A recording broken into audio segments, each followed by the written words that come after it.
monde, je suis contente de vous retrouver pour cette nouvelle vidéo. Et cette semaine, je voulais aborder un petit peu le thème de l'estime de soi avec une image qui, moi, m'a beaucoup parlé il y a quelques temps et je voulais la partager avec vous. Donc l'estime de soi, la première chose, c'est de savoir comment on se situe par rapport à ça. Sur une échelle de 0 à 10, combien à peu près on se donne en amour de soi-même. Donc c'est pas forcément évident de répondre à cette question. Donc la chose qui m'a vraiment parlé, moi, c'est de me dire quand je fais quelque chose ou quand je suis dans une situation, n'importe quelle situation dans tous mes domaines de vie, que ça soit professionnel, amical, mes relations familiales, mes relations personnelles, de couple, etc. Est-ce que je suis plutôt une personne qui attend une validation par l'extérieur ou quelque chose qui va me montrer que les gens m'aiment? Par exemple, je vous donne un exemple, ça peut être dans la famille, on va attendre que ses enfants viennent nous faire des câlins pour nous montrer qu'ils nous aiment, sinon on est un petit peu dans l'attente. Ou ça peut être au travail, on va attendre que notre chef nous dise que c'est bien, que ce qu'on a fait c'est bien. Donc il y a beaucoup de gens qui ont un énorme besoin de reconnaissance au travail parce qu'en fait on n'a pas forcément du coup une très bonne estime de nous-mêmes, on ne sait pas en fait si ce qu'on fait c'est bien. Donc on attend. Ça peut être dans les relations de couple, on attend que l'autre nous dise toujours qu'il nous aime, qu'il nous regarde, etc. Parce qu'on a beaucoup besoin de ça. Donc ça se traduit en fait dans les différents domaines, mais en général, quand on n'a pas une très bonne estime de soi, on est plutôt orienté externe avec les exemples que je viens de vous dire, et du coup ça se duplique dans différents domaines. Et si on n'a pas cette reconnaissance externe, ce feedback positif de l'extérieur qui nous dit oui, c'est bien ce que tu as fait, oui, tu es une personne aimable car je te fais un câlin, oui, je viens vers toi, je te regarde car je te trouve belle, etc. Si on n'a pas tout ça, finalement, on se sent vide, on se sent nul, on se sent pas top, et il nous manque quelque chose, et même on peut devenir agressif avec les autres ou en vouloir aux autres parce qu'ils ne nous apportent pas ce feedback-là. Donc ça, c'est plutôt un signe qu'on n'a pas une très bonne estime de nous-mêmes.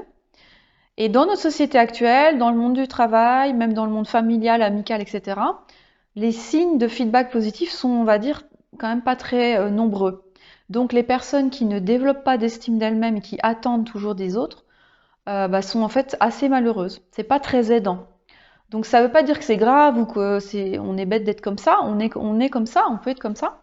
Mais par contre, ça se travaille. Du coup, on peut un petit peu évoluer et devenir, si on est malheureux à cause de ça, si vous vous reconnaissez dans ce que je viens de dire, vous pouvez changer et puis devenir plutôt un référentiel interne. C'est-à-dire que vous allez vous-même développer des petites voix dans votre tête qui vont vous apporter ce feedback que vous attendiez avant de l'extérieur. En fait, pourquoi l'attendre de l'extérieur, en fait? C'est ça l'image, c'est pourquoi attendre quelque chose de l'extérieur. En plus, on le dit pas souvent. On attend, mais on ne demande rien. Et donc ça vient pas, donc on est frustré, on est en colère même parfois. Donc pourquoi attendre ça de l'extérieur si nous-mêmes, on peut se le donner en fait? C'est la question. Donc si par exemple au travail, je fais de mon mieux, mais je sais pas trop si ce que j'ai fait c'est bien, oui, je peux attendre qu'on me fasse des félicitations de l'extérieur ou qu'on me fasse une promotion pour me montrer que ce que j'ai fait c'est vraiment bien. Ou alors, je peux choisir délibérément de m'auto-féliciter. Et même de me récompenser, pourquoi pas. Parce que de toute façon, dans tous les cas, j'ai fait de mon mieux. Bien sûr que je peux ne pas être, comment dire, ne pas être à 100% de ce qu'il fallait faire, de mes objectifs, ou du poste, ou voilà, on n'est pas toujours au maximum, on n'a pas non plus toutes les compétences. Mais par contre, je peux savoir si j'ai fait de mon mieux ou pas. Si j'ai fait mon mieux dans le temps que j'avais, avec mes possibilités actuelles, finalement, je peux que me féliciter. Donc c'est ce mode de pensée en fait qu'il va falloir développer petit à petit. Moi, j'ai dû beaucoup le développer dans mon monde familial, en tant que mère. Souvent, tout ce que je faisais, en fait, j'étais pas sûre pendant très très longtemps. Et je me disais, mais non, ça doit pas être comme ça qu'il faut faire. Les autres, alors souvent, on se compare beaucoup aux autres, hein, quand on n'a pas une très bonne estime de nous. On se compare, les autres, ça a l'air de mieux se passer que nous. Peut-être que moi, je sais pas faire, je suis pas à la hauteur, etc. Mais en fait, non. Je faisais mon maximum. Déjà, si je me pose ces questions-là, c'est que je suis en train de réfléchir à ce rôle et à l'importance et à ce que je veux être comme mère et aux valeurs importantes pour moi. Donc si je fais déjà tout ça, en fait, je suis déjà très très bien. Je suis déjà Wonder Woman des mères. Donc c'est pour ça, tout est déjà parfait en fait. On peut toujours faire autrement, dire autre chose, avoir une autre réaction. On est aussi en plus des fois plus fatigué que d'autres jours. Mais globalement, on fait tous de notre mieux dans tous les domaines de notre vie. On ne fait pas exprès de mal faire. Donc on peut toujours se féliciter. Et on peut juste voir quand une de nos actions n'est pas concluante, enfin n'a pas le résultat escompté, eh ben c'est pas grave. On peut dire bah, j'ai fait ça, ça n'a pas marché, qu'est-ce que je peux tenter d'autre? La situation est en dehors de moi, je suis dans cette situation, je la regarde. Qu'est-ce que moi je peux avoir comme acte, comme parole ou comme non-acte ou aucune parole parfois? C'est mieux que de parler. Voilà, comment je peux faire? Comment je peux changer mon ton de voix? Comment je peux changer mon comportement avec cette personne? On peut toujours s'améliorer. Mais être déjà dans cette démarche-là, c'est déjà génial. Vous êtes déjà une personne qui est magnifique. Y a quand même pas tout le monde déjà qui essaye d'évoluer, de s'améliorer, de tester des choses, de voir ce qui marche pas. C'est déjà génial. Si vous faites ça dans votre travail, dans votre couple, dans votre famille, c'est déjà un travail de tous les jours. Donc on peut que s'auto-féliciter. Et puis quand on réussit vraiment quelque chose, qu'on se dit oui, j'ai tenté ça et j'ai trouvé que ça marchait très bien, donc on peut le voir nous-mêmes quand ça marche pas, c'est facile avec nos enfants, avec notre couple, dans notre travail, on peut voir les résultats. Si nos objectifs, on arrive à les atteindre dans tous les domaines de vie, bah après on peut s'auto-féliciter et voir se récompenser et être très gentil avec nous-mêmes. Voilà, nous dire vraiment là, tu as fait des efforts. On peut aussi voir notre évolution personnelle. Par exemple, il y a quelques années, dans mes relations, j'arrivais pas à avoir les relations que j'ai actuellement. C'est-à-dire, j'avais plus de conflits, je parlais moins vrai, je disais des choses parfois que je ne pensais pas vraiment, ou je disais des choses que je pensais d'une façon maladroite. Maintenant, j'arrive à être plus apaisée dans mes relations de couple, dans mes relations de mère, dans mes relations professionnelles. Je vois plus de bienveillance dans mes relations, dans mes contacts. Je m'entoure aussi de plus de gens bienveillants. Et donc ça, par exemple, pour moi, c'était très important et je vois que j'ai beaucoup amélioré. Donc ça vient de moi puisque j'ai fait des choses aussi pour améliorer tout ça. Donc ça vient de mes propres comportements. Vous savez, les gens vous renvoient un miroir de ce que vous êtes. Donc quand vous sentez que les gens sont plus bienveillants avec vous, c'est peut-être que vous aussi, vous êtes plus bienveillant avec eux, moins jugeant et puis plus ouvert. Et du coup, ça améliore grandement les relations. Donc voilà, par exemple, moi, c'est un des aspects de ma vie que j'ai pu quand même améliorer, je travaille encore, mais que je vois, ça s'améliore au fil des années. Et vraiment, je me félicite de ça, je suis très fière de moi. Et parfois, du coup, quand vous vous rendez compte de quelque chose comme ça, vous pouvez vraiment vous autoriser à quelque chose de doux pour vous, qui est agréable. Ça peut être vous acheter un petit cadeau, ça peut être un moment, vous vous lâchez, vous reposez. Voilà, ça peut être des récompenses en fait que vous vous apportez. Pourquoi attendre ça des autres? Ils sont pas là pour ça en fait. Ils sont pas là pour me faire des récompenses ou me dire vas-y c'est bien. En fait j'ai plus 3 ans. Ça c'est quand on est petit qu'on attend un peu de feedback parce que c'est comme ça qu'on apprend aussi notre comportement. Mais quand on est grand, quand on est adulte, ce feedback on peut se l'amener nous-mêmes. Dans notre tête, on a souvent le juge, hein, le juge intérieur, le critique. Lui il est là, il n'y a pas de problème. Il sait être là, il sait nous le dire quand on est nul. Parfois, il faut lui dire de partir et il faut faire venir la partie bienveillante avec nous. Et cette partie bienveillante, elle saura exactement de quoi on a besoin. Moi, j'ai souvent des clients qui me disent je viens vous voir parce que je veux des conseils.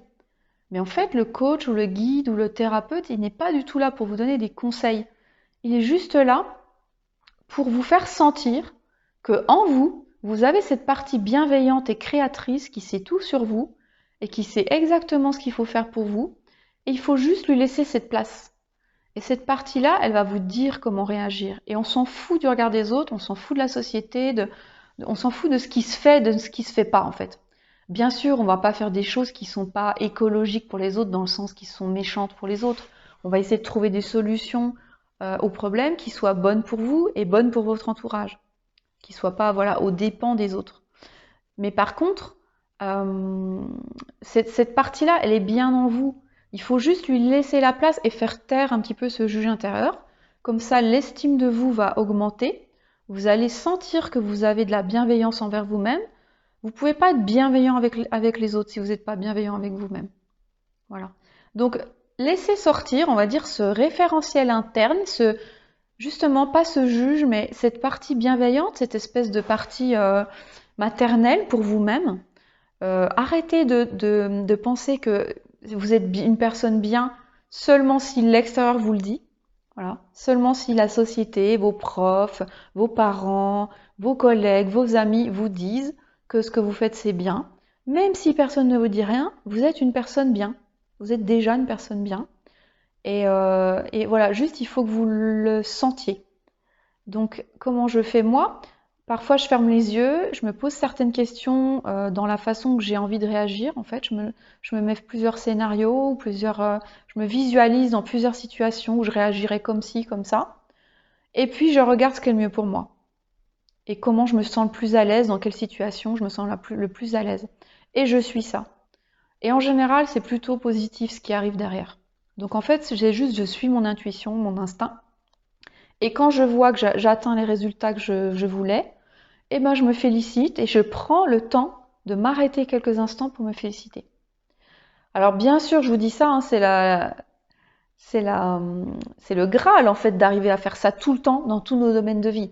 Bien sûr que je n'y arrive pas tout le temps, bien sûr que je m'autocritique encore, bien sûr que parfois je suis perdue, je ne sais pas ce qu'il faut que je fasse et je suis en panique. Bien sûr que des fois je suis tellement bouleversée dans mes émotions de colère ou d'angoisse que tout ça, j'y arrive pas à le faire. Mais en fait, j'essaye de plus en plus de fois en fait dans ma vie de le faire, tous les jours en fait, c'est comme un test.